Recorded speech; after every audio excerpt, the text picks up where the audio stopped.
Hello students, हमारा आज का जो टॉपिक होगा वो होगा इलेक्ट्रिक डाइपोल मोमेंट। और इनसे रिलेटेड बोर्ड एग्जाम में जो टॉपिक होंगे उनको हम लोग आज डील करेंगे। तो अब इसको स्टार्ट करने से पहले हम एक क्वेश्चन देखते हैं। क्वेश्चन क्या है कि हमें मालूम है कि इलेक्ट्रिक फील्ड का जो सोर्स होता है, इलेक्ट्रिक फील्ड को जो क्रिएट करता है, अब सबको पता है कि that is charge. Charge is the source of electric field. When there is a charge, there will be a electric field. जहाँ कहीं भी चार्ज होगा वहाँ इलेक्ट्रिक फील्ड होगा, ऐसा कि हमें पता है पहले से। इसका मतलब ये हुआ कि जहाँ कहीं भी चार्ज नहीं होगा, जहाँ कहीं भी चार्ज की वैल्यू जीरो होगी, वहाँ पर इलेक्ट्रिक फील्ड की वैल्यू भी जीरो होनी चाहिए या होगी। तो ये तो हमें मालूम था, लेकिन हम एक आर्ग्यूमेंट देखते हैं। हमें पता है इलेक्ट्रिक डाइपोल, और इलेक्ट्रिक डाइपोल का मतलब होता है जहाँ पर दो चार्जेस होंगे इक्वल अपोजिट, और इनका जब नेट चार्ज निकाला जाए तो नेट चार्ज इनका क्या निकल के आएगा, एडिटिविटी से जीरो निकल के आएगा। तो इसका मतलब ये हुआ कि जब नेट चार्ज जीरो है तो इनका इलेक्ट्रिक फील्ड जीरो नहीं होगा। तो इलेक्ट्रिक फील्ड जीरो होना चाहिए, sorry, net charge zero it means electric field भी जीरो। लेकिन थ्योरेटिकल आर्ग्यूमेंट से जब इनका इलेक्ट्रिक फील्ड देखा गया तो किसी पॉइंट पर ये इलेक्ट्रिक फील्ड की वैल्यू को क्रिएट कर रहे थे। इसका मतलब ये हुआ कि अगर कहीं पर सिस्टम में नेट चार्ज जीरो है तो ये मतलब नहीं है कि इलेक्ट्रिक फील्ड भी जीरो होगा। कुछ सिस्टम ऐसे हैं, जैसे डाइपोल सिस्टम ऐसा है जहां पर उनका नेट चार्ज तो जीरो है, लेकिन उनके द्वारा क्रिएट किया गया इलेक्ट्रिक फील्ड जीरो नहीं है। तो यहीं से इलेक्ट्रिक डाइपोल की पढ़ाई शुरू होती है कि नेट चार्ज जीरो होने के बावजूद भी ये इलेक्ट्रिक फील्ड को क्रिएट करते हैं। तो हम लोग आज एक नई स्टडी करेंगे, इलेक्ट्रिक डाइपोल और इलेक्ट्रिक डाइपोल मोमेंट। तो स्टार्ट करते हैं इलेक्ट्रिक डाइपोल से। तो आसान है, इजीली हम लोग इसको पढ़ सकते हैं, हम पहले से भी इसको जानते हैं। तो अगर एग्जाम में आता है कि what do you mean by electric dipole, तो सीधा आप बोलेंगे कि it is the arrangement of two equal and opposite charges separated by a finite distance. Two equal and opposite charges separated by a finite distance will make a electric dipole। मतलब दो charges होंगे, दोनों का magnitude equal होगा लेकिन sign different होंगे। अगर एक पॉजिटिव है तो दूसरा नेगेटिव होगा। उनके बीच में कुछ सेपरेशन होगा, उनके बीच का डिस्टेंस होगा, और ये पूरा एक सिस्टम मिलकर क्या बनाएगा, electric dipole. Then how will you define electric dipole? Two equal and opposite charges separated by a finite distance will make a electric dipole। जैसे -2 माइक्रोकूलम और एक +2 माइक्रोकूलम, इनके बीच का सेपरेशन स्मॉल डिस्टेंस ले लेते हैं 1 मिलीमीटर। तो ये पूरा जो सिस्टम होगा वो क्या होगा, इलेक्ट्रिक डाइपोल होगा। इनका नेट चार्ज हमेशा ही जीरो होगा। नेट चार्ज जीरो होगा, लेकिन इसका मतलब ये नहीं होगा कि इनका इलेक्ट्रिक फील्ड भी जीरो होगा। मतलब ये कहीं ना कहीं रीजन में किसी भी जगह पे इलेक्ट्रिक फील्ड की वैल्यू को प्रोड्यूस कर रहे होंगे। ठीक है, तो एक तो टॉपिक हो गया, छोटा सा टॉपिक है, दैट इज इलेक्ट्रिक डाइपोल। तो it is the system of two equal and opposite charges separated by a finite distance. अब इसी में आता है electric dipole moment. What do you mean by electric dipole moment? तो definition दे रखी है कि it is denoted by P, और simply it is defined as product of either charge multiplied by their separation. मतलब कोई सा एक चार्ज और उनके बीच का वो distance, let it be D। तो P is equal to Q into D। क्योंकि बाद में हम इस डाइपोल का सेंटर कंसीडर किया करेंगे, तो जब सेंटर कंसीडर किया करेंगे तो इसलिए ज्यादा कन्वीनियंट हमें ये रहेगा कि हम +Q -Q इनका एक सेंटर लेट इट बी हो, और यहां से लेके यहां तक का जो सेपरेशन है दैट इज 2a। 2d भी कर सकते हो आप, जिससे फायदा क्या होगा कि यहां से यहां तक की डिस्टेंस क्या होगी a, और यहां से लेके यहां तक की डिस्टेंस क्या हो जाएगी a। तो इसको और अच्छी तरीके से अगर लिखा जाए तो P is equal to Q into 2a। मतलब how will you define electric dipole moment? It is the product of either charge, कोई सा चार्ज लो, +Q या -Q, ठीक है। Multiplied by their separation. तो P is equal to Q into 2A, उनमें से कोई साइड चार्ज और उनके बीच का सेपरेशन। 2A क्यों लिया गया? कन्वीनियंट हो, क्योंकि इसको जब आधा करें तो फ्रैक्शन में ना आए। कुछ भी रख लीजिए, हम चलेगा, A रखेंगे तो भी चलेगा, तो आपको A/2 और A/2 लेना पड़ेगा, तो कैलकुलेशन थोड़ी सी एक्सप्लिट हो जाएगी। अदरवाइज इजी करने के लिए कैलकुलेशन को हम लोग क्या करते हैं, डिस्टेंस को 2A रखते हैं। ठीक, अब इस पे बेस कुछ शॉर्ट नोट टाइप क्वेश्चंस क्या है, पॉइंट्स हैं, देखते हैं। देखिए, सबसे पहला आप डाल लीजिए note number 1, electric dipole moment किस तरीके की क्वांटिटी है? तो आपका आंसर होगा it is a vector quantity. Second one, अगर वेक्टर क्वांटिटी है तो इसकी डायरेक्शन भी होगी। अब डायरेक्शन क्या होगी, तो ध्यान रखिएगा, डायरेक्शन निकाली नहीं गई है। Conventionally it is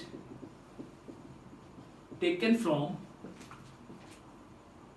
negative charge to positive charge, मतलब इसकी डायरेक्शन जो होगी वो नेगेटिव से पॉजिटिव की तरफ होगी। अगर इस डायग्राम को आप देखो तो यहाँ नेगेटिव चार्ज है और यहाँ पॉजिटिव चार्ज है, तो इलेक्ट्रिक डाइपोल मोमेंट की डायरेक्शन क्या होगी?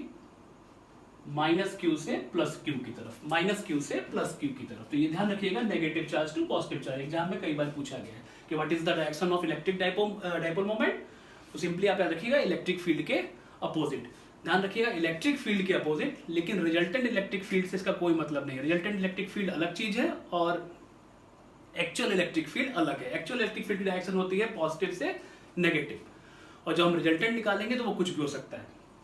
तो ध्यान रखना है कि इलेक्ट्रिक फील्ड के अपोजिट होती है। इलेक्ट्रिक फील्ड की डायरेक्शन क्या होती है? पॉजिटिव से नेगेटिव, और इलेक्ट्रिक डाइपोल मोमेंट की नेगेटिव से पॉजिटिव। थर्ड वन, इसकी एसआई यूनिट क्या होगी? तो आपने देखा इसका जो फॉर्मूला था P is equal to Q into 2A। Charge की यूनिट होगी कूलाम और डिस्टेंस की यूनिट होगी मीटर, तो इसकी एसआई यूनिट जो होगी that is coulomb metre. Coulomb metre. इस पे बेस्ड एक बार क्वेश्चन पूछा गया था, उसमें ये पूछा गया था कि इज इट करेक्ट, ध्यान सुनिएगा, is it correct to write coulomb metre as metre coulomb? The SI unit of electric dipole moment is coulomb metre, Q into 2A। तो is it correct to write its unit as metre into coulomb? तो ध्यान रखिएगा, इस तरीके से आप इसको नहीं लिखेंगे, since it will represent milli coulomb, since it will represent milli coulomb. तो एम आपको पहले नहीं लिखना है। किस तरीके से लिखोगे? सी लिखोगे देन फिर एम लिखोगे। आप अगर एम पहले लिखते हो और फिर सी लिखते हो तो it will represent milli coulomb. तो ये किसी और चीज को रिप्रेजेंट करेगा, ना कि इसकी एसआई यूनिट को रिप्रेजेंट करेगा। ठीक है, तो इसकी एसआई यूनिट क्या हो गई? Coulomb metre. डायमेंशन क्या होगी भाई?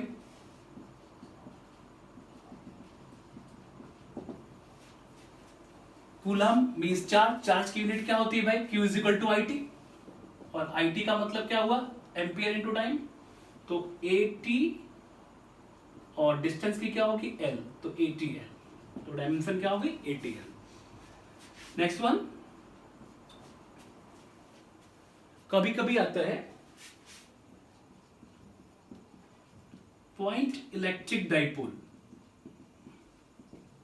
पॉइंट इलेक्ट्रिक डाइपोल का मतलब क्या होता है? ऐसे पॉइंट इलेक्ट्रिक डाइपोल का मतलब होता है कि जैसे P is equal to Q into 2A है, तो यहां पर Q शुड बी लार्ज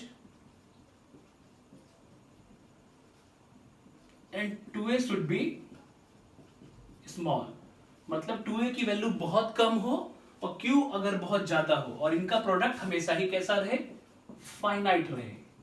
इसकी जो वैल्यू है वो कैसी रहे? हमेशा फाइनाइट रहे, मतलब कुछ ना कुछ वैल्यू मुझे मिले वहां पर। Q मस्ट बी लार्ज या should be large, 2A should be small, मतलब Q की वैल्यू ज्यादा होनी चाहिए, उनके बीच का सेपरेशन कम होना चाहिए, और इनका प्रोडक्ट फाइनाइट अगर है तो ऐसे डाइपोल को हम लोग क्या बोलते हैं? पॉइंट इलेक्ट्रिक डाइपोल मोमेंट या पॉइंट इलेक्ट्रिक डाइपोल बोलते हैं। ठीक है, नेक्स्ट वन, इतना नोट कर लिया आप लोगों ने? तो इसके बाद देखिए नेक्स्ट पॉइंट,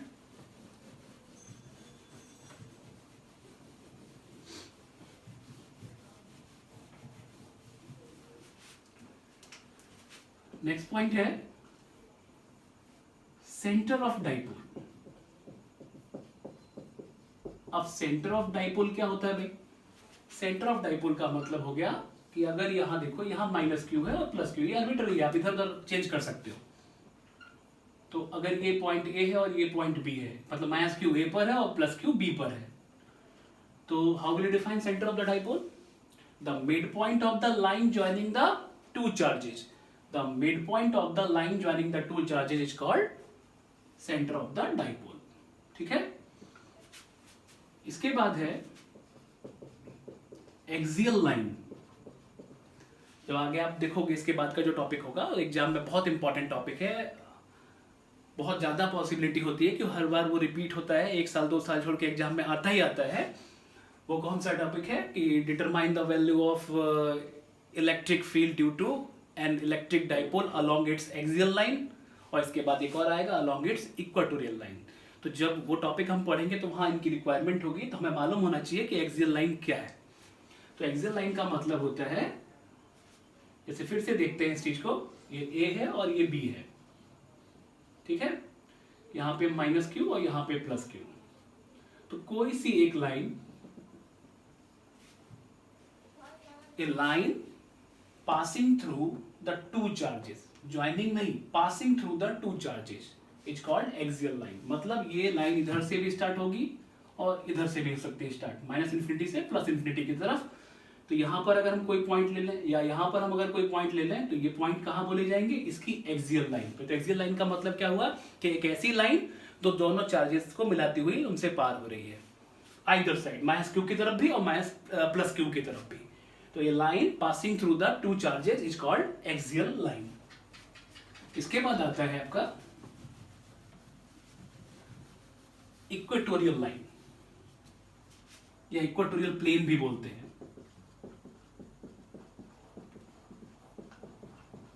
ध्यान रखिएगा, इसको प्लेन भी बोला जाता है।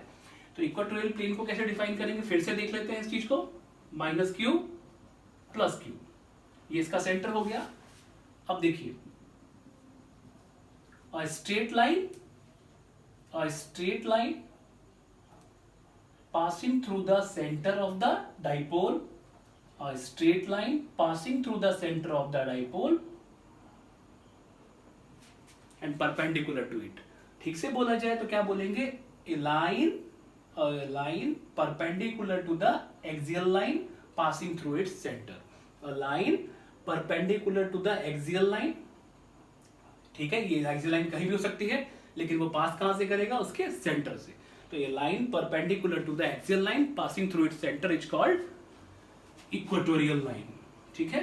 अब एग्जाम में कभी कभी इनके नाम चेंज होके आ जाते हैं कि इलेक्ट्रिक फील्ड निकालो एक्सियल लाइन पे, इलेक्ट्रिक फील्ड निकालो इक्वेटोरियल लाइन पे। तो एक्सियल लाइन को कभी कभी हम लोग बोलते हैं end on position.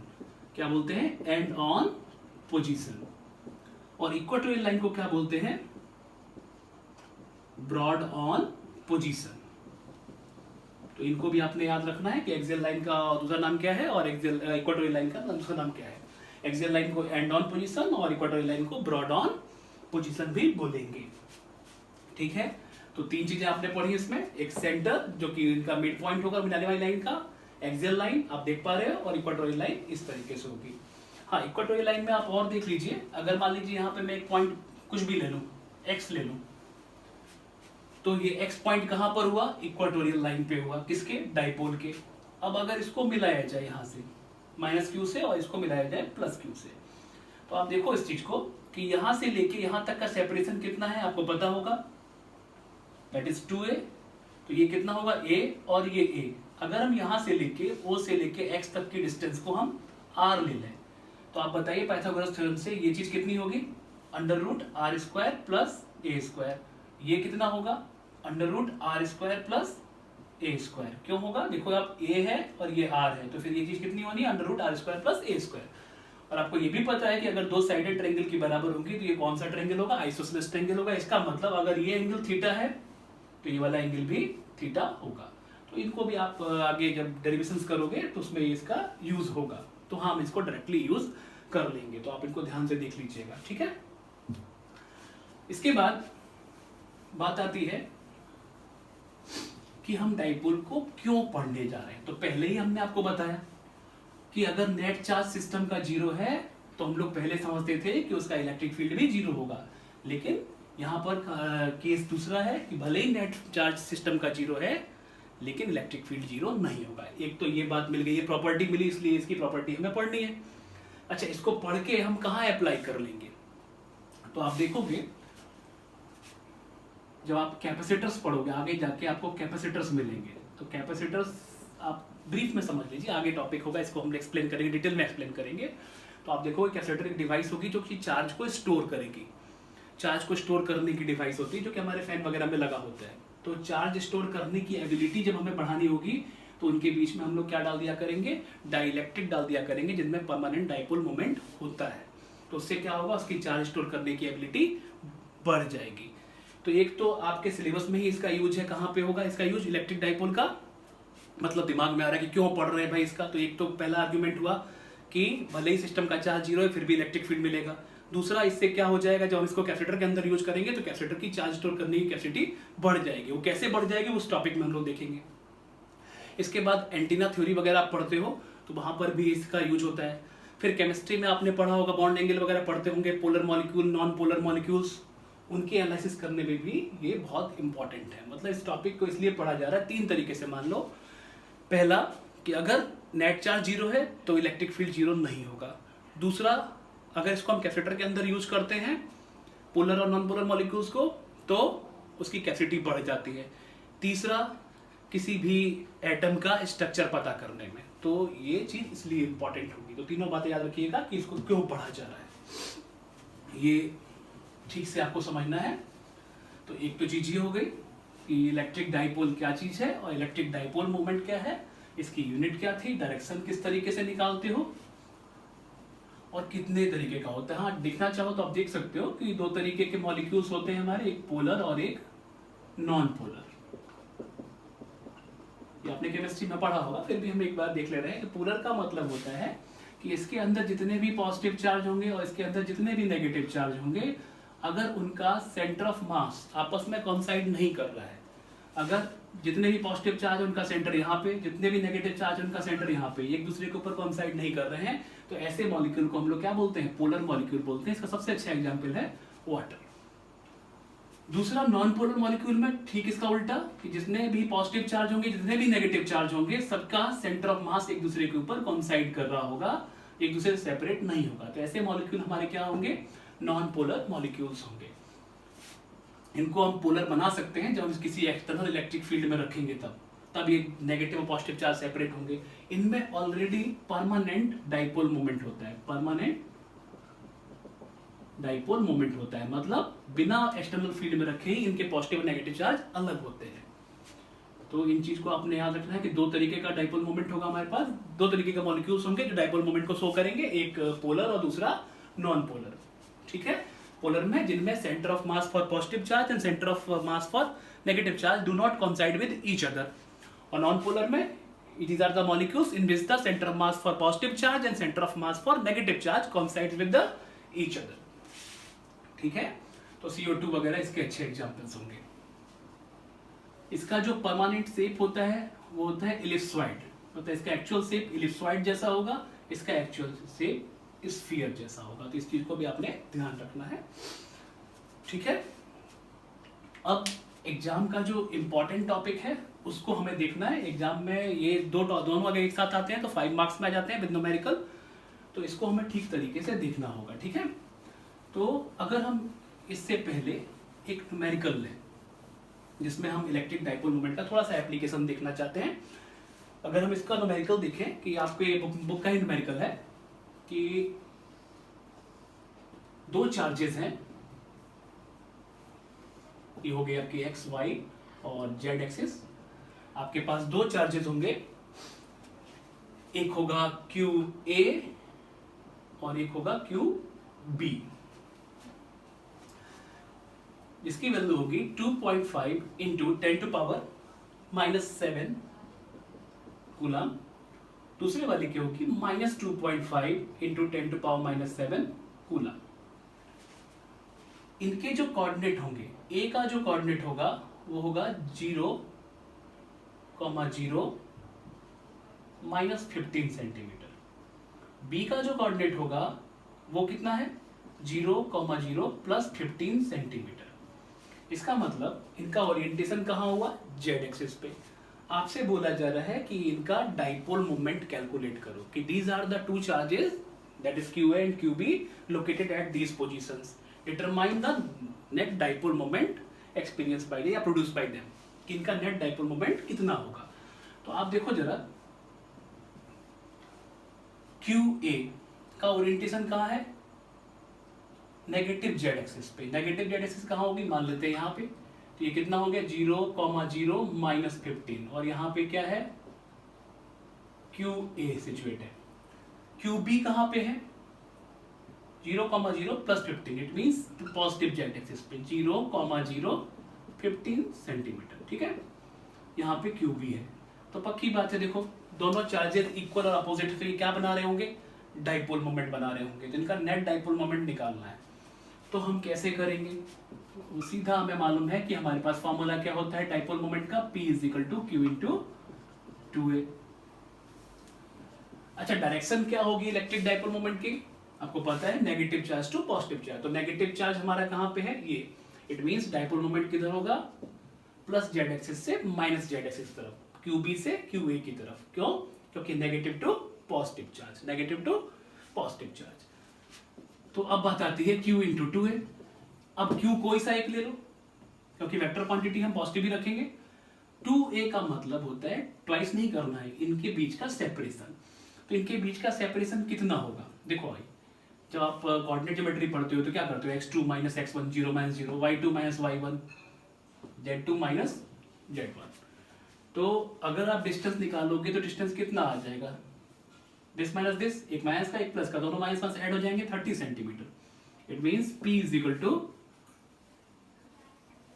2.5 into 10 to power minus 7 into 30 centimetre. It means metre में कन्वर्ट करेंगे तो कितना हो जाएगा 10 टू पावर। तो आगे देखिए 2.5 into 3 into 10 to power minus 7 into 10 into 10 to power minus 2।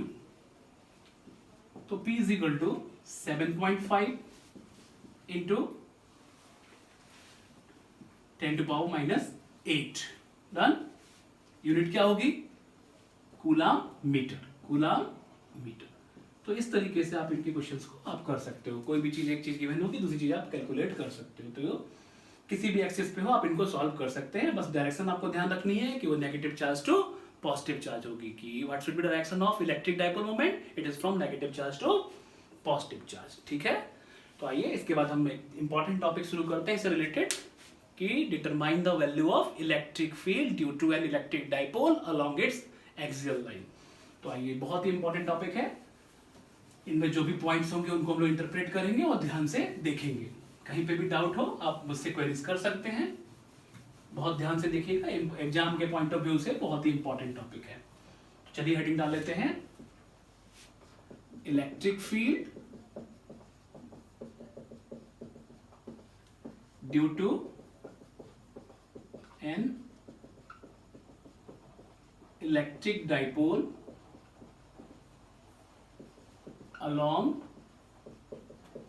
its axial line, along its axial line, electric field due to an electric dipole along its axial line। मतलब आपको क्या करना है, एक इलेक्ट्रिक डाइपोल बनाना है, फिर उसकी एक्सियल लाइन ड्रॉ करनी है, उस पे एक पॉइंट लेना है और इन दोनों चार्ज का वहां पर क्या करना है, electric field, net electric field या रिजल्टेंट इलेक्ट्रिक फील्ड कैलकुलेट करना है। ठीक है, तो देखिए ध्यान से। सबसे पहले माइनस क्यू, यहां पे हमने लिया प्लस क्यू। ठीक है, यहां पॉइंट का नाम दिया ए, यहां पॉइंट का नाम दिया बी। डन, इनको मिला दिया तो ए और बी, और ये हो गया सेंटर। तो हम देख सकते हैं कि ए से लेके बी तक की डिस्टेंस हम लोग क्या रखते हैं 2a। ए से लेके ओ तक क्या होगा a, और that is numerically equal to OB। तो AO और OB बराबर होंगे, किसके बराबर होंगे, A के बराबर। ठीक है, अब इसको हम आगे प्रोसीड करते हैं। इधर भी आप ड्रॉ कर लो, रिजल्ट विल बी सेम। घर पे आप ट्राई कर सकते हो। अभी फिलहाल हम इसके पॉजिटिव की तरफ ले रहे हैं, तो हमने ये लाइन को आगे बढ़ा दिया, तो ये लाइन क्या हो जाएगी, एक्सियल लाइन। इसकी एक्सियल लाइन पे हमने अपनी मर्जी से एक पॉइंट ले लिया M, ठीक। तो M is situated over its axial line. Axial line क्या थी, a line passing through the two charges on both side, minus side भी या प्लस साइड भी। तो आप ये M पॉइंट इधर भी बना सकते हो। तो अगर इस डायरेक्शन को हम करते हैं, आप घर पे इधर भी ट्राई करना, आंसर आपका सेम आएगा, ठीक है। अब all the distances are measured from centre, origin मान लेते हैं इसको। तो ये M पॉइंट यहां से कितनी दूर हुआ, ये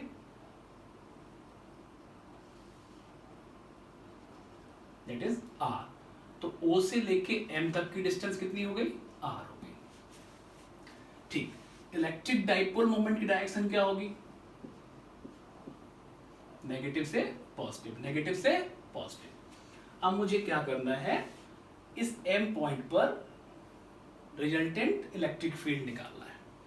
तो जैसा कि हम लोग पहले ही जानते थे, नेट चार्ज जीरो है, तो इसका ये मतलब नहीं कि इलेक्ट्रिक फील्ड जीरो होगा। इसका सिस्टम का नेट चार्ज जीरो है, लेकिन ये दोनों charges separated by a distance है, इसलिए इनका इलेक्ट्रिक फील्ड निकल के आएगा। क्योंकि आपको पता है कि इलेक्ट्रिक फील्ड R का फंक्शन होता है। Electric field is the function of R। Electric field किस पे डिपेंड करता है, डिस्टेंस पे। और दोनों ही चार्जेस डिस्टेंस पे सेपरेट है, इसलिए M पॉइंट पर और डिफरेंट डिफरेंट डिस्टेंस पे सिचुएट है। यहाँ से ये डिस्टेंस ये हो गई, यहाँ से ये डिस्टेंस ये हो जाएगी। इसका मतलब इनका इलेक्ट्रिक फील्ड निकल के आएगा, इसीलिए इस टॉपिक को पढ़ा जा रहा है। तो हम क्या करेंगे, इस M पॉइंट पे माइनस क्यू का इफेक्ट देखेंगे, इसी M पॉइंट पर प्लस क्यू का इफेक्ट देखेंगे, और उनकी डायरेक्शन को भी देखेंगे। और उसके बाद वेक्टर के रूल से, या वो कोलिनियर वेक्टर होंगे या किसी एंगल पे इंक्लाइंड होंगे, तो उनको हम सॉल्व कर लेंगे, ठीक है। तो देखते हैं, आइए। वी हैव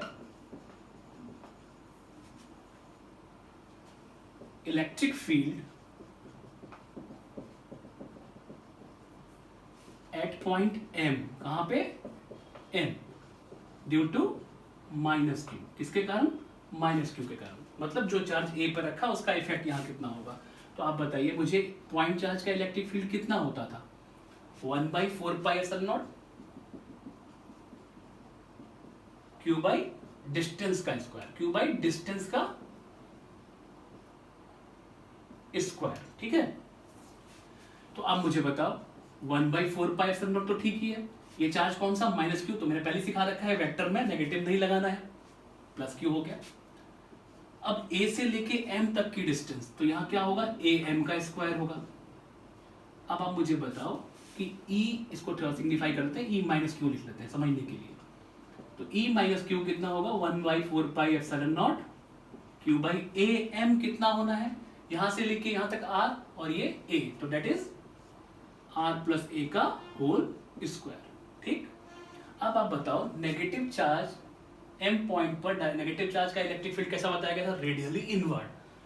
तो इसका इलेक्ट्रिक फील्ड यहां पर अगर हम देखें तो कैसे बनाएंगे, E minus Q, E minus Q किधर, M से A की तरफ। तो यहां पर लिख देते हैं आपको समझने के लिए, अलॉन्ग MA, M से A की तरफ। Let it be equation number first, ठीक है। वेक्टर लगा दीजिए। नाउ इसी तरीके से प्लस क्यू का इफेक्ट निकालेंगे फॉर प्लस क्यू। तो बोलो क्या आ जाएगा, E is equal to 1/4πε0 Q by distance कितनी होगी, BM का स्क्वायर, BM का स्क्वायर। अब BM का स्क्वायर कितना हुआ भाई, 1/4πε0 Q बाई BM। BM कितना होगा, R माइनस A। ये डिस्टेंस कितनी होगी, यहां से लेके यहां तक R, और ये डिस्टेंस कितनी, A। तो R में से A घटा दीजिए, तो R माइनस A का होल स्क्वायर। अब बताओ, ये पॉजिटिव चार्ज है, इसकी डायरेक्शन किधर होगी, रेडियली आउटवर्ड। तो E प्लस क्यू किधर होगा, बाहर की तरफ। तो डायरेक्शन क्या दूं मैं, अलॉन्ग B to M, मतलब B से M की तरफ, बाहर की तरफ। और ये पिछला वाला किधर था, अंदर की तरफ। अब आप देखो, दोनों ही दोनों ही इलेक्ट्रिक फील्ड, दोनों ही वेक्टर्स अपोजिट डायरेक्शन में एक्ट है और एक सेम पॉइंट पर लग रहे हैं। तो दीज आर कोलिनियर वेक्टर। अब कोलिनियर वेक्टर में क्या होता है, दोनों अगर एक ही लाइन पे ऐड कर रहे हैं, एक डायरेक्शन एक ही है तो हम ऐड कर देते हैं, और अपोजिट है तो जो बड़ा वाला है उसमें से छोटे वाले को हम लोग सब्ट्रैक्ट कर देते हैं। तो ये तो हो गया E प्लस क्यू। अब आप देख के बताइए क्वेश्चन नंबर फर्स्ट और क्वेश्चन नंबर सेकंड को कि कौन ग्रेटर है। देखिए 1/4 pi epsilon not, 1/4 pi epsilon not Q Q, यहां डिस्टेंस r प्लस है, यहां डिस्टेंस r माइनस है, ये डिस्टेंस यहां पे कम है तो ये चीज ज्यादा होगी। इसका मतलब here e plus Q and e minus Q R collinear vectors. और यहां बता सकते हो कौन बड़ा है आप, e plus Q is greater than e minus Q. तो किस में से आप किसको घटाओगे, सेकेंड में से आप फर्स्ट को सब्ट्रैक्ट करोगे। तो therefore resultant field, therefore resultant electric field कितना होगा, लेट इट बी E, तो E plus Q minus E minus Q. तो आप देखो इसमें से कॉमन क्या आ जाएगा, Q/4 एप्सिलॉन नॉट, और अंदर क्या बचा 1 ये बड़ा है तो 1/r माइनस ए का whole square minus r plus a का होल स्क्वायर। ठीक है, सॉल्व करिए इसको। तो क्या आ जाना है, Q/4 एप्सिलॉन नॉट, नीचे हो जाएगा r स्क्वायर माइनस ए स्क्वायर, इनका भी होल स्क्वायर। ऊपर क्या आ जाएगा, जब आप इनको अरेंज करोगे तो ऊपर आ जाना है 4ar, क्योंकि स्क्वायर टर्म कट जाएंगे। जब इसके स्क्वायर को आप खोलोगे तो केवल 2ar और 2ar ऐड होंगे, that will give you 4ar। आप करके देख लीजिएगा। ठीक है, इसी को आप आगे प्रोसीड करो। देखिए इसको हटा दूं,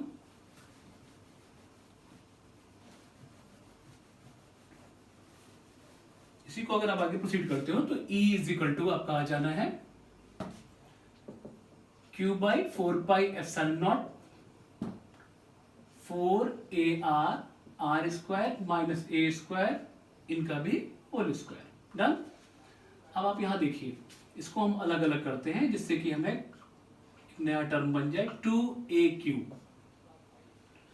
और ये 2ar। इसमें कोई फर्क नहीं पड़ा, क्यों, क्योंकि देखिए 4arq है तो 2aq को अलग कर लिया और 2r को अलग कर दिया, और नीचे 4 epsilon naught r square minus ए स्क्वायर, इनका भी होल स्क्वायर। अब बताइए आपने पढ़ा है 2aq किसके बराबर है, इलेक्ट्रिक डाइपोल मोमेंट के बराबर। तो इलेक्ट्रिक फील्ड की जो वैल्यू है वो किसके टर्म में आ गई, इलेक्ट्रिक डाइपोल मोमेंट के टर्म में आ गई। तो देखिए जरा ध्यान से, E इज इक्वल टू, ये क्या बन गया, P into 2r 4 epsilon naught r square minus ए स्क्वायर, इसका भी होल स्क्वायर। ठीक है, अब मुझे ये देखना है कि इलेक्ट्रिक फील्ड वेक्टर क्वांटिटी है, रिजल्टेंट इलेक्ट्रिक फील्ड की डायरेक्शन क्या होगी। तो ऑब्वियस सी बात हम यहाँ पर देख पा रहे हैं कि E plus Q is greater than E minus Q, तो जो बड़ा वाला वेक्टर होगा उसी की तरफ उसकी डायरेक्शन होगी। तो E प्लस क्यू की डायरेक्शन किधर है, बाहर की तरफ, तो रिजल्टेंट वाले फील्ड की डायरेक्शन भी किधर होगी, E प्लस क्यू की तरफ, इसी तरफ होगी। तो आप देख पा रहे होगे कि जो डाइपोल मोमेंट हम लोगों ने पहले बनाया था, डाइपोल मोमेंट किधर है, नेगेटिव से पॉजिटिव, और रिजल्टेंट फील्ड भी किधर है, उसी डायरेक्शन में है। तो दोनों ही वेक्टर एक ही लाइन में अलाइंड हो गए, इसीलिए अगर इनको वेक्टर फॉर्मेट में लिखा जाए तो कैसे लिखेंगे, P into 2r 4 epsilon naught r square minus ए स्क्वायर, इसका भी स्क्वायर। अगर यहाँ पर माइनस साइन होता तो क्या होता, इसका मतलब ये होता है कि दोनों वेक्टर अपोजिट है, दोनों एक ही लाइन में है, इसीलिए यहाँ पर क्या आ रहा है, प्लस साइन आ रहा है। तो इस चीज को आपने ध्यान रखना है कि जैसा कि मैंने पहले बताया था कि इलेक्ट्रिक फील्ड और इलेक्ट्रिक डाइपोल मोमेंट की डायरेक्शन अपोजिट होती है। मतलब इलेक्ट्रिक फील्ड की डायरेक्शन पॉजिटिव से नेगेटिव चार्ज होती है, और इलेक्ट्रिक डाइपोल मोमेंट की क्या होती है, नेगेटिव से पॉजिटिव चार्ज। लेकिन अब आप कहोगे कि इलेक्ट्रिक डाइपोल मोमेंट और इलेक्ट्रिक फील्ड डायरेक्शन सर एक ही आ रही है।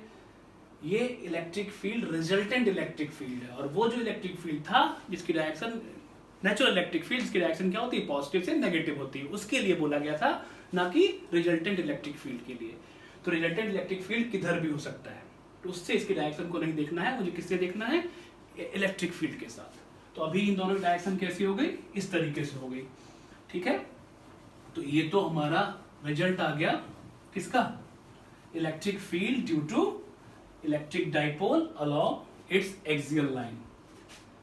अच्छा, फॉर पॉइंट डाइपोल, अगर पॉइंट डाइपोल होगा, आपको बताया था मैंने, तो वहां पर क्या होगा, ये r जो होगा बहुत ज्यादा बड़ा होगा, किससे, a से या 2a से, इनका सेपरेशन बहुत कम होगा और ये डिस्टेंस ज्यादा होगा। तब उस केस में क्या होगा, आप a को इग्नोर करोगे तो फिर क्या आ जाएगा, वेक्टर फॉर्म हटा दीजिए, P इंटू 2R 4πε0, ये हट गया तो आर स्क्वायर इसका स्क्वायर r की पावर 4, तो आप बताइए कितना आया 2p/4πε0 r3।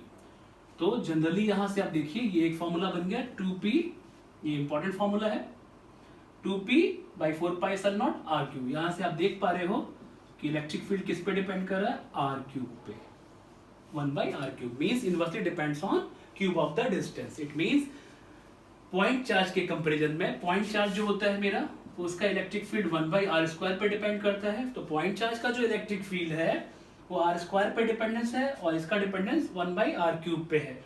इसका मतलब ये हुआ कि ये वाला जो फील्ड होगा, डाइपोल का जो फील्ड होगा, वो जल्दी फेड अप कर जाएगा as we go from the dipole. मतलब डाइपोल से जैसे जैसे आप दूर जाते जाओगे उसकी वैल्यू बहुत जल्दी फेड अप होगी, जीरो के करीब आ जाएगी। और पॉइंट चार्ज का इसके कंपैरेटिवली स्ट्रांग होगा। तो अगर पूछा जाए कि कंपैरेटिव कंपैरिजन किया जाए तो किसका इलेक्ट्रिक फील्ड डिस्टेंस साथ जल्दी वेनिस होगा, तो आपका आंसर होगा डाइपोल का वेनिस हो जाएगा। किसका देर में वेनिस होगा, तो पॉइंट चार्ज का। ऐसे ही जब आगे जाके आप गॉस थ्योरम पढ़ोगे वहां लाइन चार्ज का मिलेगा आपको, तो वहां आप देखोगे कि इलेक्ट्रिक फील्ड इनवर्सली डिपेंड करेगा 1/r पे। तो आप देख सकते हैं ऐसा जरूरी नहीं है कि हमेशा ही वो r² पे 1/r² पे डिपेंड करे, वो 1/r पे भी डिपेंड करता है, 1/r³ पे डिपेंड करता है। मतलब as the distance increases the electric field due to an electric dipole vanishes rapidly। Distance साथ ये बहुत जल्दी तेजी के साथ क्या होता है, कम होता जाता है। तो आपने एक नई बात सीखी यहाँ पे, डाइपोल का इलेक्ट्रिक फील्ड किस पे डिपेंड करता है, 1/r³ पे। पॉइंट चार्ज का किस पे डिपेंड करेगा, 1/r² पे। ठीक है, तो इस फॉर्मूले को आपने याद रखना है बहुत अच्छी तरीके से कि 2p/4πε0 r3। यहाँ पर p क्या है, इलेक्ट्रिक डाइपोल मोमेंट। तो इसमें एक पॉइंट आप याद रखिएगा, here the direction of electric dipole moment is along the resultant electric field। बहुत अच्छे से याद रखिएगा, ये नोट पॉइंट कर लीजिए, नोट है, इंपॉर्टेंट नोट है कि डायरेक्शन ऑफ इलेक्ट्रिक फील्ड या electric dipole moment is along the direction of resultant electric field. ठीक है, तो एक हम लोगों ने निकाल लिया electric field due to a dipole along its axial line. अब दूसरा क्या होगा, इलेक्ट्रिक फील्ड, नोट कर लीजिए, due to a electric dipole along its equatorial plane और इक्वेटोरियल लाइन। ठीक है, प्लेन में ही निकालते हैं बोलने के लिए, आसान करने के उसको लाइन बोल देते हैं। तो देखिए हेडिंग डाल लीजिए, सेकंड है electric field due to an electric dipole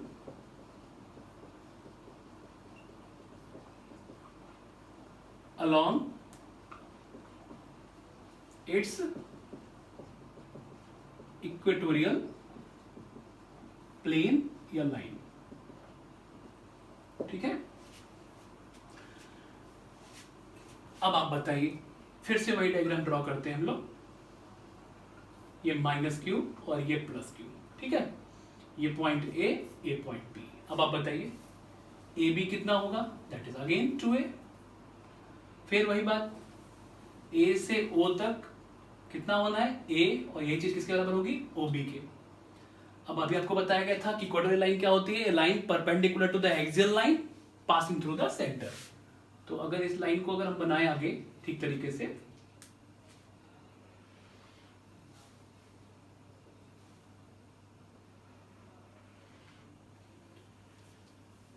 अच्छे से बना लीजिए। ठीक है, तो आप देखो ये हो गई एक्सियल लाइन। अब एक्सियल लाइन पे मेरी मर्जी, मैं यहां पर एक पॉइंट ले लूं, कोई भी पॉइंट, पिछली बार M लिया था, अभी फिर M ले लेते हैं। O से लेके M तक की, मान लीजिए M है, तो O से लेके M तक की डिस्टेंस कितनी हो जाएगी, दैट इज R। तो हम लिख सकते हैं OM is equal to R। हमेशा याद रखना, all the distances are measured from centre. ठीक, अब आप बताइए इसको अगर मिला दिया जाए तो ये और ये, आप बताइए A से लेके M तक और M से लेके B तक ये डिस्टेंस कितनी होगी आपको पता है, ये a है और ये r है, तो आप अच्छे से जान सकते हैं, पिछली बार आपने देखा आपने √r² प्लस a²। डन, ठीक। अब मुझे क्या करना है, एक एक करके -q का इफेक्ट और +q का इफेक्ट निकालना है, फिर उनको वेक्टर के रूल से सॉल्व करना है। और m पॉइंट पर मुझे क्या करना है, इलेक्ट्रिक फील्ड की वैल्यू निकालनी है। और m पॉइंट कहां पर है, इक्वेटोरियल प्लेन में है। ठीक है, आप इस डायग्राम को स्केल से ही बना सकते हो अच्छी तरीके से एग्जाम में इंप्रेशन दिखाने के लिए, इंप्रेसिव आंसर दिखाने के लिए। देखिए, वी हैव E - q, कहां पे निकाल रहे हो भाई, m पर। क्या निकालोगे, 1/4πε0 डिस्चार्ज कितना, q -q है लेकिन लिखेंगे +q। डिस्टेंस कितनी होगी, am का स्क्वायर होगी, तो बताओ कितना आ जाएगा, 1/4πε0 q am का स्क्वायर, तो ये चीज कितनी हो जाएगी, r² प्लस a²। ठीक है, अब ये चार्ज नेगेटिव है, तो नेगेटिव के लिए डायरेक्शन क्या होगी, रेडियली इनवर्ड। तो डायरेक्शन किधर आएगी भाई, E - q किधर आएगा, m से a की तरफ। तो मैं क्या लिखूं, along MA, along MA, equation number first. Also E + q निकाला जाए तो क्या होगा बोलो भाई, 1/4πε0 q/bm का स्क्वायर, ऑब्वियस सी बात है। नेक्स्ट देखिए आप, E + q 1/4πε0 bm का square means r² plus a²। अब मुझे बताओ, ये प्लस चार्ज है, इसकी डायरेक्शन क्या होगी, रेडियली आउटवर्ड, तो E + q मेरा इधर आ गया। तो एक हो गया E - q और एक हो गया E + q। ठीक है, अब इसकी डायरेक्शन क्या होगी, along bm, along bm मतलब b से m की तरफ, इसकी होगी m से a की तरफ। ठीक है, इक्वेशन नंबर सेकेंड। अब आप ये देखो, एक हो गया E - q और एक हो गया E + q, ये दोनों ही वेक्टर हैं और दोनों ही वेक्टर किसी एंगल पे इंक्लाइंड है। जब किसी एंगल पे इंक्लाइंड होते हैं तो हम उनको किस तरीके से सॉल्व करते हैं, अच्छे से याद रखिएगा, उनकी डायरेक्शन निकालते हैं पैरेललोग्राम लॉ से या ट्रायंगल लॉ से। क्योंकि ये वेक्टर क्वांटिटी है तो इसमें मैग्नीट्यूड भी होगा और डायरेक्शन भी होगा, तो डायरेक्शन निकालेंगे पैरेललोग्राम लॉ से और मैग्नीट्यूड निकालेंगे कोसाइन लॉ से। कोसाइन लॉ आपने 11th में पढ़ा होगा, r = √a² + b² + 2ab cos θ। तो इसको भी हम उसी तरीके से सॉल्व करेंगे। तो आपको ध्यान से देखना है, यहाँ पे मैनिपुलेट करिए, हियर आप देखिए, ध्यान से ऑब्जर्व करिए, E - q और E + q को देखिए, दोनों का मैग्नीट्यूड सेम है, 1/4πε0 q डिस्टेंस का स्क्वायर, r² प्लस a²। यहाँ पर देखिए 1/4πε0 q डिस्टेंस का स्क्वायर। इसका मतलब मैं ऐसे लिख सकता हूं इसको, E - q का मैग्नीट्यूड = E + q का मैग्नीट्यूड। ठीक, इनको हम कुछ लेट कर लेते हैं, क्या लेट कर लें, लेट इट बी r, और ये r क्या है भाई, 1/4πε0 q, इनमें से कोई सी एक value, r² plus a²। Done, equation number third. यहां तक क्लियर। अब आप बताइए कि ये तो हो गया मैग्नीट्यूड की बात, मैग्नीट्यूड दोनों का बराबर था इसलिए ऐसे लिख लिया गया। अब डायरेक्शन भी निकालनी है और रिजल्टेंट फील्ड का मैग्नीट्यूड भी निकालना है। तो आपने ये नोट कर लिया है, इसको हटा दूं मैं, ठीक है। देखिए, अब आप देखो यहां पे ध्यान से, ये अगर एक हॉरिजॉन्टल लाइन खींची जाए तो आपको पहले से ही पता है कि अगर दो वेक्टर किसी एंगल पे इंक्लाइंड है तो उनका रिजल्टेंट कहां होता है, उनके बीच में। ठीक है, और उनके बीच में मतलब हुआ यहाँ पर दोनों ही वेक्टर बराबर के हैं मैग्नीट्यूड के, इसलिए एग्जैक्टली बीच में। अब आप बताओ, ये वाला एंगल थीटा होगा, पहले से पता है ये साइड और ये साइड बराबर है, तो ये वाला एंगल भी क्या होगा, थीटा होगा। तो अगर ये थीटा है तो ये भी थीटा होना है और ये भी थीटा होना है। इट मींस E + q और E - q दोनों वेक्टर 2θ एंगल पे इंक्लाइंड है। कितने एंगल पे इंक्लाइंड है, 2θ पे। और इनका रिजल्टेंट फील्ड किधर आया, रिजल्टेंट फील्ड को हम किससे दिखा रहे हैं, E से दिखा रहे हैं। तो हम मान लेते हैं E क्या है मेरा, रिजल्टेंट, किसका रिजल्टेंट, E - q और E + q का रिजल्टेंट इलेक्ट्रिक फील्ड। डन, ठीक, ये किससे निकाला गया आपने, तो हम यहाँ पर लिखते हैं, इसको देखिएगा एग्जाम में आप जरूर लिखें, since E plus Q and E minus Q R two vectors inclined at an angle 2 theta, so there कोई सा एंगल हो सकता है, so there resultant will be obtained by cosine law, मतलब रिजल्टेंट का मतलब मैग्नीट्यूड से यहां पर, and its direction will be determined by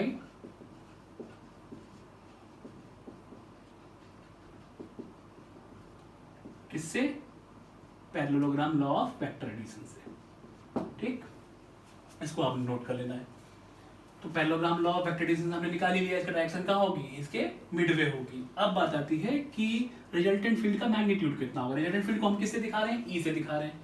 तो ई का मैग्नीट्यूड जो होगा वो क्या होगा, देखिए a square plus b square plus 2ab cos theta. अब आप बताओ मुझे, ए स्क्वायर का मतलब क्या हुआ, ई माइनस क्यू का square, b square e plus q का square plus 2e minus q e plus q, और एंगल कितना, cos 2 थीटा। डन। अब आप बताओ e माइनस क्यू और e प्लस क्यू को हम लोगों ने क्या लेट किया था, r के बराबर। इक्वेशन नंबर 3 देख लीजिएगा, तो r square plus 2r into r और cos 2 थीटा। तो क्या आ जाना है, 2r square plus 2r square cos 2 theta. 2r square common लिया, 1 प्लस cos 2 थीटा। डन। तो आप बताइए, यहां पे आपके पास एक फॉर्मूला है ट्रिग्नोमेट्री से, 1 plus cos 2 theta by 2 is equal to cos square theta. It means 1 plus cos 2 theta equal to 2 cos square theta. It means हम यहाँ पर रखेंगे 2r स्क्वायर और ये 2 cos स्क्वायर थीटा। तो ये कितना आ जाएगा, 2 बाहर आया, r बाहर आया और cos theta. It means electric field का जो मैग्नीट्यूड, रिजल्टेंट का मैग्नीट्यूड जो आया वो कितना आया, 2r cos थीटा। ठीक है, 2r cos थीटा। किस तरीके से किया आपने, a square plus b square plus 2ab cos theta. अब यहाँ पर थीटा कितना था, 2 थीटा था। तो e माइनस क्यू और e प्लस क्यू दोनों मैग्नीट्यूड में बराबर, इनको हम लोगों ने r लेट किया हुआ है इक्वेशन 3 से। तो r square plus 2r into r cos 2 theta. तो एग्जैक्टली देखिए, पूरा सॉल्व करने से क्या आ गया, यहाँ पर आप याद रखेंगे 1 plus cos 2 theta equal to this one, 2 cos square theta. वहां ये वैल्यू रख दी गई, ये आ गया 2r cos थीटा। ठीक है, अब आगे देखें, इतना हटा दूं, ये निकल के आया रिजल्टेंट फील्ड और ये आया 2r cos थीटा। अब बात आती है 2, ठीक है, r कितना होगा, किसी एक का मैग्नीट्यूड, अभी आपने देखा था 1/4 पाई एप्सिलॉन नॉट इक्वेशन 3 से, q by r square plus a square. अब बात आती है cos थीटा की। तो आप देखो जरा, इस ट्रायंगल में राइट ट्रायंगल है, इधर देखो चाहे उधर देखो, बेस अपॉन हाइपोटेन्यूज। तो बेस कितना है भाई, a, और हाइपोटेन्यूज कितना है, √r square plus a square. तो cos थीटा अगर आप इस ट्रायंगल में निकालते हो तो कितना आ जाएगा, a upon √r square plus a square. ठीक है, इस ट्रायंगल में निकालो तब भी वही आना है, a अपॉन दिस वन, ये डिस्टेंस, और ये डिस्टेंस कितनी है, ये। तो ठीक है, ऊपर बना 2aq, नीचे बना 4 पाई एप्सिलॉन नॉट, यहाँ पावर 1, यहाँ power 1/2। It means r square plus a square whole to the power 3/2। That is the resultant field. ठीक है, रिजल्टेंट का मैग्नीट्यूड। इसके आगे देखिए,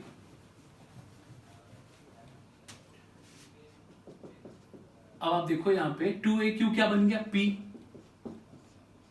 4 pi epsilon naught r square plus a square whole to the power 3/2। तो 2aq की value कितनी हो गई, p के बराबर हो गई। ठीक है,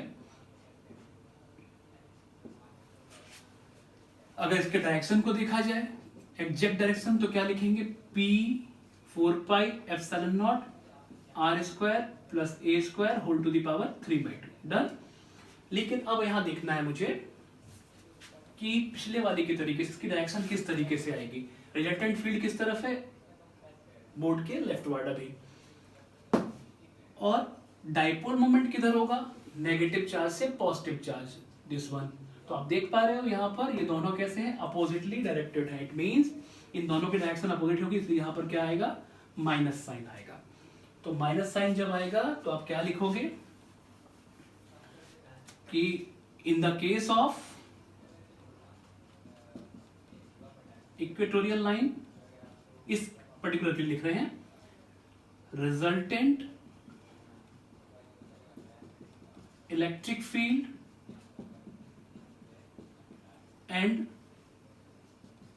electric dipole moment are opposite to each other, are opposite to each other। कैसे हैं, अपोजिट है। पिछले वाले में कैसे थे, अलोंग थे। तो एक्सियल लाइन में रिजल्टेंट फील्ड और डाइपोल मोमेंट एक ही डायरेक्शन में होते हैं। इक्वेटोरियल वाले केस में रिजल्टेंट फील्ड और डाइपोल मोमेंट अपोजिट डायरेक्शन में होते हैं। ठीक है, तो इसके आगे अगर देखा जाए एक लाइन प्रोसीड करते हुए, तो आप देखो यहाँ पे अगर इसका मैग्नीट्यूड लिखूं मैं तो खाली यही लिखा जाएगा 4 pi epsilon naught r square plus a square whole to the power 3/2। फिर से वही केस फॉर पॉइंट डाइपोल, क्या लिखोगे आप, r is very very greater than a या 2a, तो फिर आप ए को इग्नोर करोगे, क्या आ जाएगा, E is equal to p by 4 pi epsilon naught r cube. ठीक है, तो यहां से भी आप देख पा रहे हो कि E इनवर्सली डिपेंड कर रहा है आर क्यूब। तो डाइपोल के दोनों ही केस में E का जो वेरिएंस है वो किस पे है, इनवर्स डिपेंडेंस है किस पे, आर क्यूब पे। ठीक है, और एक नोट हम यहां पर लिख सकते हैं, वो क्या लिखेंगे, आपने देखा अगर आप E एक्सियल देखो पॉइंट डाइपोल के लिए तो 1/4 पाई एप्सिलॉन नॉट क्या आया था, 2p/r³। और E इक्वेटोरियल देखो तो क्या आएगा, 1/4 पाई एप्सिलॉन नॉट p/r³ आया। तो इसका मतलब इन दोनों को कंपेयर किया जाए तो क्या आ जाएगा, अगर रेशियो निकाला जाए तो E axial by E equatorial कितना आना है, 2:1। तो इसका मतलब यह है कि अगर न्यूमेरिकल आता है तो किसी एक को हम सॉल्व कर सकते हैं, तो या तो उसका दूसरे वाले को उसका डबल कर दे या उसका हाफ कर दे अकॉर्डिंग टू दिस रिलेशन। तो आप किसी एक को निकाल लीजिए, एक्सियल निकाल लीजिए चाहे इक्वेटोरियल निकालिए, बस कंडीशन इज दैट कि R must be very very greater then A। ये आपको ध्यान रखना है कि वो पॉइंट डाइपोल होना चाहिए और ये उस पर डिपेंड करता हो। ठीक है, तो ये आपका एक टॉपिक पूरा हुआ जिसमें हम लोगों ने पढ़ा electric dipole, electric dipole moment, उसके कुछ टर्म्स, और उसके बाद electric field due to a dipole along its axial line along its equatorial line. यहां से आपने दो बातें बहुत इंपॉर्टेंट देखी। क्या देखा कि एक्सियल लाइन में रिजल्टेंट फील्ड और इलेक्ट्रिक डाइपोल मोमेंट दोनों की डायरेक्शन सेम है, और इक्वेटोरियल वाले में रिजल्टेंट फील्ड और डाइपोल मोमेंट दोनों ही अपोजिटली डायरेक्टेड है। दूसरा, डाइपोल का जो इलेक्ट्रिक फील्ड है उसका जो वेरिएंस है वो किस पे डिपेंड करता है, 1/r³ पे, और पॉइंट चार्ज किस पे डिपेंड करता है, 1/r² पे। ठीक है, तो जो शुरुआत में आपको टर्म्स बताए गए थे उनको आप ध्यान से देख लीजिएगा। आपके एनसीईआरटी में क्वेश्चन है, आप उसको ट्राई कीजिएगा, मैं आपको हिंट दे देता हूं और इसको ठीक से आपने देखना होगा। ठीक है, उस क्वेश्चन को आप खुद से ट्राई करेंगे और मुझे बताएंगे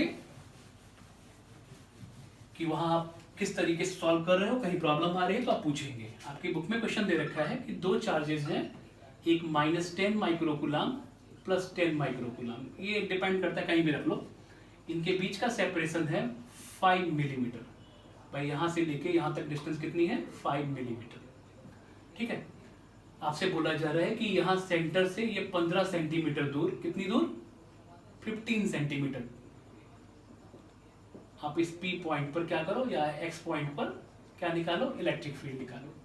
फिर ठीक ऐसे ही करके यहाँ 15 सेंटीमीटर दे दिया गया और आप क्या करो, यहाँ पे इलेक्ट्रिक फील्ड निकालो। ठीक है, तो आप इसमें ध्यान रखिएगा, आपको पहले सुपरपोजिशन प्रिंसिपल पढ़ाया गया था, उससे भी आप कर सकते हो। अगर आप यहाँ पर निकाले तो आप देखिए दोनों ही डाइपोल बना रहे हैं, और आप यहाँ पर देखो ये सेंटीमीटर में और मिलीमीटर में, तो R is greater than A। ठीक है, तो आप ये X पॉइंट कहाँ हो गया, एक्सियल लाइन पे, तो इसके लिए क्या निकालोगे formula, 1/4 pi epsilon naught 2p/r²। R cube, और यहाँ पे निकालना हो तो क्या करेंगे, ये एक्सियल का हो गया, और इक्वेटोरियल का निकालना हो तो क्या करेंगे 1/4πε0 p/r क्यूब। ठीक है, अब बात आती है p कैसे निकालोगे, तो आपको पता है p का फॉर्मूला 2a क्यूब। 2a यहाँ कितना है 5 मिलीमीटर, मिलीमीटर को मीटर में कन्वर्ट कर लो, क्यूब 10 माइक्रोकुलाम, माइक्रोकुलाम को कुलाम में कन्वर्ट कीजिए 10⁻⁶ का मल्टीप्लाई करके, तो इससे आप p निकाल सकते हो। फिर r 15 सेंटीमीटर गिवन है, 15 सेंटीमीटर को आप किस में कन्वर्ट कर लो, मीटर में 10⁻² का मल्टीप्लाई करके। तो आप इस डाइपोल के फॉर्मूले से भी कर सकते हो, करना ही है आपको इससे। फिर आप पॉइंट चार्ज के फॉर्मूले से भी करना, दोनों से ही करना, और दोनों से रिजल्ट को मैच करना, देखना कितना आंसर में डिफरेंस आता है या आंसर बिल्कुल सेम आता है। ठीक है, तो ये आपका असाइनमेंट रहेगा। ठीक है, इसके बाद हम लोग जब नेक्स्ट टॉपिक पढ़ेंगे तो वहाँ हम लोग पढ़ेंगे टॉर्क और पोटेंशियल एनर्जी। ठीक है, इतना आप जरूर ध्यान से कर लीजिएगा और आप एनसीईआरटी की एक्सरसाइज को करते रहिए। ठीक है, ये आपका असाइनमेंट रहेगा, ये आपकी बुक का सॉल्व एग्जाम्पल है जो कि मैंने ऐसे हिंट कर दिया है। इसको आप देखेंगे, आप करके देखेंगे, करने के बाद मुझे व्हाट्सएप ग्रुप पे भेजेंगे इसके सॉल्यूशन को। ठीक है, थैंक यू।